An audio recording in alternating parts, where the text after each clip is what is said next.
revenge upon Set, and many of the ancient Egyptian myths describe their conflicts. So, like, you have dead, bro? Like, in art, Set is usually depicted as an enigmatic creature, referred to by Egyptologists as the Set animal, a beast not identified with any known animal, although it could be seen as resembling an aardvark, an African wild dog, a donkey, a hyena, a jackal, a pig, an antelope, a giraffe, an okapi, a saluki, or a fennec fox. The animal has a downward curved snout, long ears with squared off ends, a thin forked tail with sprouted fur tufts in an inverted arrow shape, and a slender canine body. Basically a giraffe. Yes. Yeah. But that's it about Set. I mean, I could have gone way more into it, but he had a lot of it was a lot to do with Horus. Oh, I was gonna say a lot of sister fucking. I mean, also, yeah. He had like 4 consorts, so Dang. All right, so not Egyptian. yeah. I decided to go with the goddess Kali. Mm-hmm. So Kali is known as the Dashina. Kalika is also known as, is a Hindu goddess who is considered to be the master of death, time, and change. Love it. She is also said to be the Pavarti, the supreme of all powers or the ultimate reality. Kali's earliest appearance is when she emerged. Pavarti? Like, as in... Pavarti Patil? Yeah. Harry Potter? Yeah. Go on. Kali's earliest appearance is when she emerged from Lord Shiva. She is the ultimate manifestation of Shakti. I believe that's how it's pronounced. Yeah. Shakti is the primordial cosmic energy, and it represents the dynamic forces that are thought to move through the universe. This energy is thought of as creative, sustaining, as well as destructive, and sometimes referred to as auspicious source energy. And she's also seen as the mother of all living beings. She destroys the evil in order to protect the innocent. Over time... Mommy? What? Sorry, I am like totally interrupting you. I'm so sorry.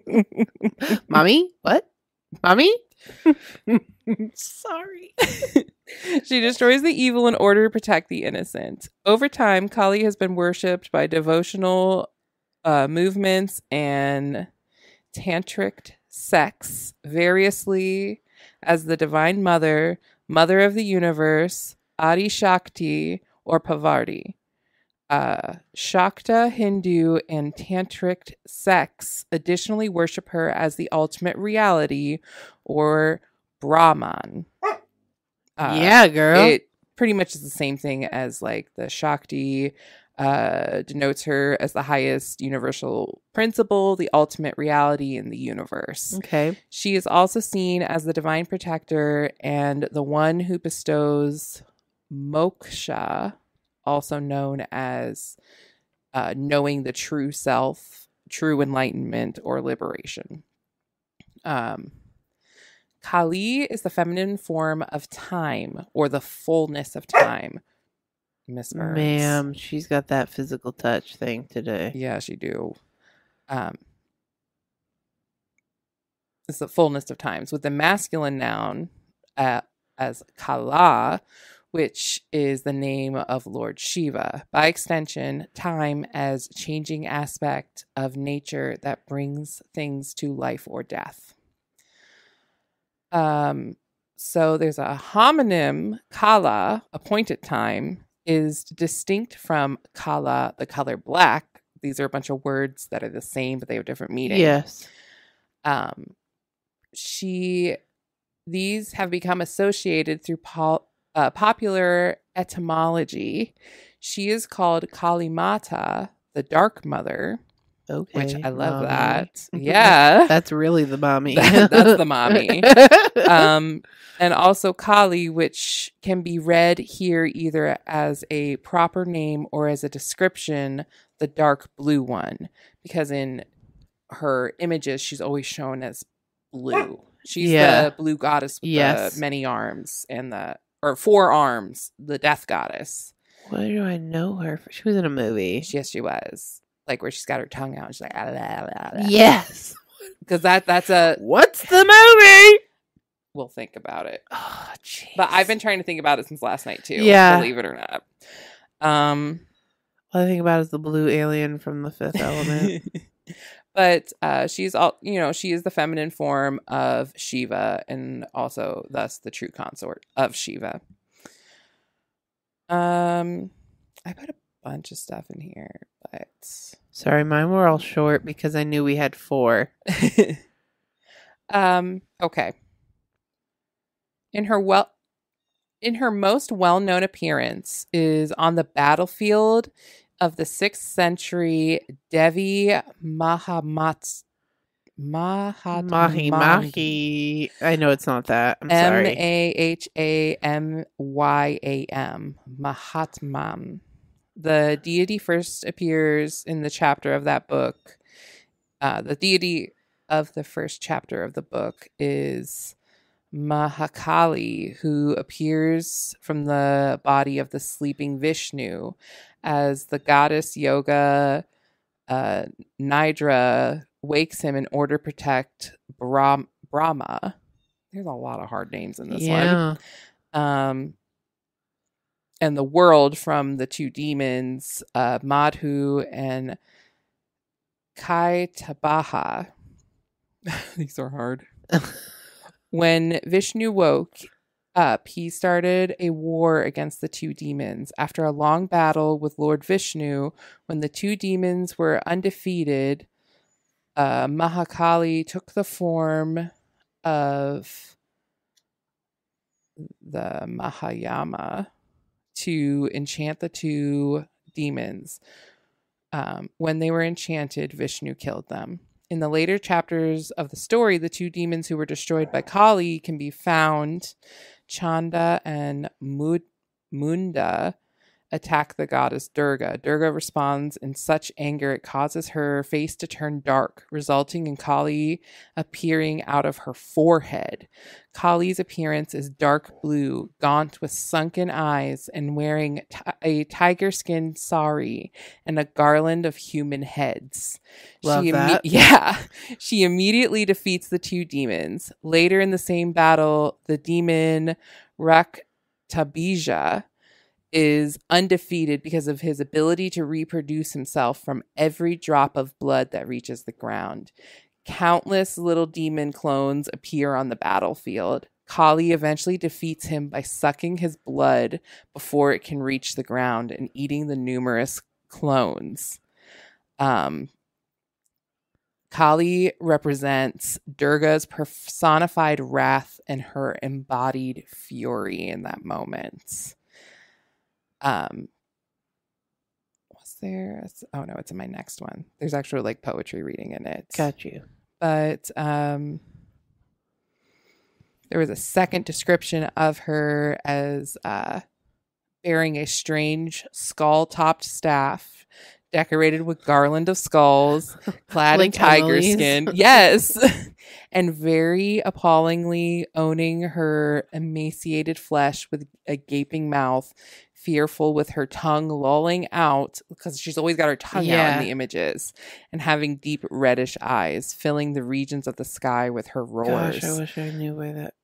Yes. That. There's just a picture in my head. Like she like pops out of like a. Like she. I don't. We'll figure it out. Please don't lick me. But she is, known for being a demon slayer and Okay, Van Helsing. Yeah, she is. She devours hordes of foes. Yeah. So every different, like, she's still worshipped, and different sects worship her in different ways. Yeah. And I was just like, I literally wrote, this is just the tip of the iceberg, folks. Yeah. So sorry about the pronunciations. Y'all should look it up because Kali is cool. And y'all should know that we ain't pronouncing nothing right. We ain't pronouncing nothing Not right. even common English words. No. And then, okay. Oh, I did do a Greek goddess. So, Who is she? Oh. Selene, the goddess of the moon. She is the daughter of the Titan Hyperion and Thea, the sister of the sun god Helios, and the dawn goddess Eos. All I think about is that book when you talk about it. The book we read. Cersei? Yeah. Yes. Mm-hmm. She drives a moon chariot across the heavens. She has several lovers attributed to her in various myths, including Zeus, Pan, the mortal Endymion, Yeah.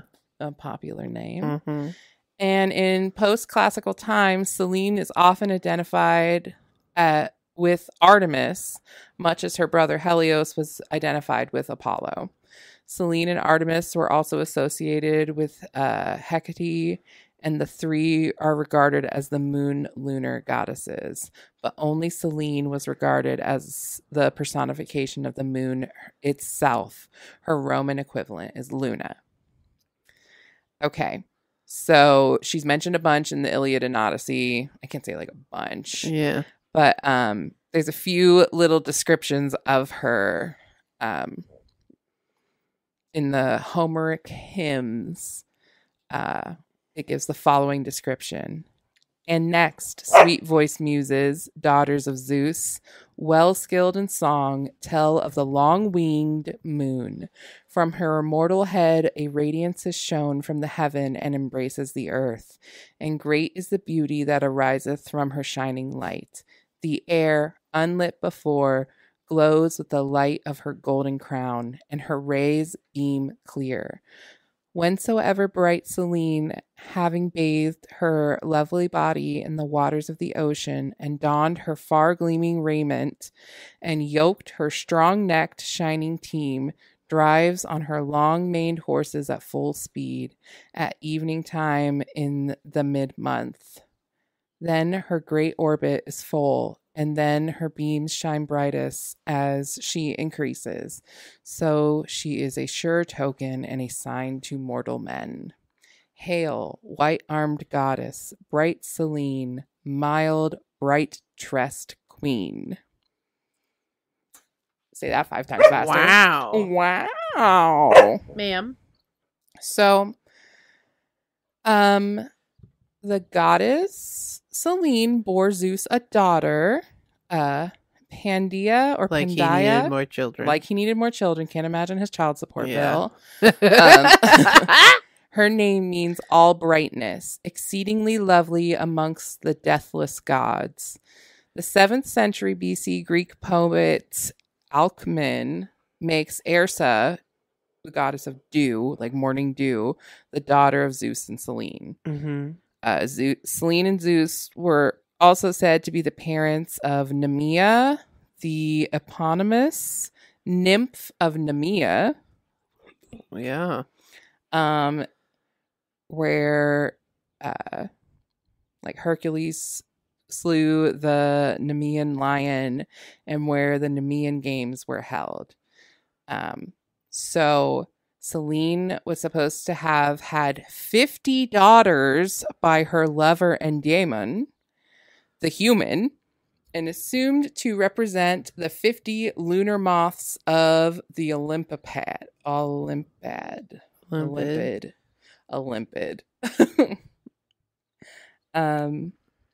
Nonnus has Selene and Endymion as the parents of the beautiful Narcissus. Although other accounts include Ovid's Metamorphoses, Narcissus, the son of Cephissus and Leurope. I know there's so many. I know. I feel like a snake. I know. Snake. So snake. So different things are saying that Selene by her brother Helios is the mother of